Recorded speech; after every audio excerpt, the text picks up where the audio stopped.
pasukan untuk melawan pemerintah Hindia Belanda dari Kapitan Patimura atau Thomas Matulesi. Selanjutnya pada masa 17 Mei 1817, Kapitan Paulus bersiap untuk berangkat memenuhi panggilan Kapitan Patimura. Banteng pasukan Hindia Belanda Jurstedt berhasil direbut oleh pasukan perjuangan rakyat Maluku. Disusul dengan jatuhnya banteng Berpertijik, pasukan Hindia Belanda yang ada dalam kedua banteng tersebut dapat dibinasakan. Selanjutnya, setelah kedua banteng mereka telah dibinasakan, pertempuran Ulat dan Au menewaskan mayor-mayor seorang perwira Hindia Belanda sehingga pasukan Hindia Belanda menghujani daerah tersebut dengan peluru meriam dan senapang sehingga memaksa para pejuang dan rakyat untuk mundur. Setelah berhasil merebut banteng Perwejik di daerah Ulat dan Au, tepatnya Ulat Saparua Timur, Maluku Tengah, yang diperjuangkan Martha Christina Tihahu dalam pertempuran tersebut. Martha Christina Tihahu ini menggerakkan seluruh tenaga dan usahanya. Beliau akan menggunakan batu untuk mengepung musuh ketika tidak lagi memiliki senjata.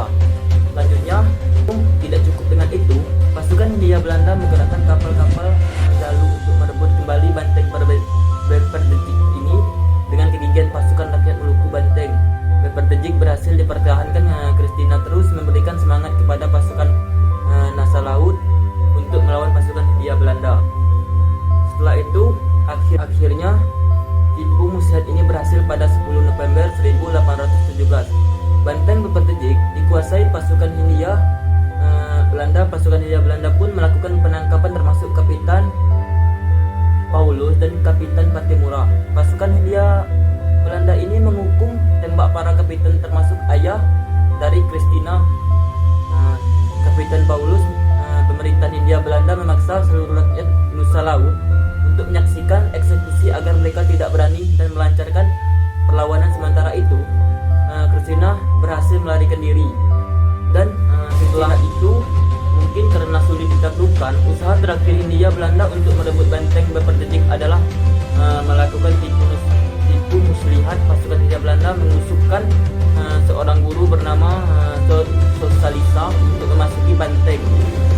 Sosalisa ini mengatasnamakan seluruh raja di Nusa Laut. Beliau menyatakan para raja telah sepakat untuk berdamai dengan pasukan Hindia Belanda. Atas jasa tersebut, pemerintahan RI memberikan anugerah kepada beliau sebagai pahlawan kemerdekaan nasional berdasarkan SK Presiden RI nomor 012 atau TK 1969 tanggal 20 Mei 1609. Selain itu, pemerintah daerah Maluku membangun monumen Martha Christina Tihahu di Ambon, Maluku. Mungkin itu saja cerita dari saya. Lebih dan kurang saya mohon maaf. Saya akhiri. Wassalamualaikum warahmatullahi wabarakatuh.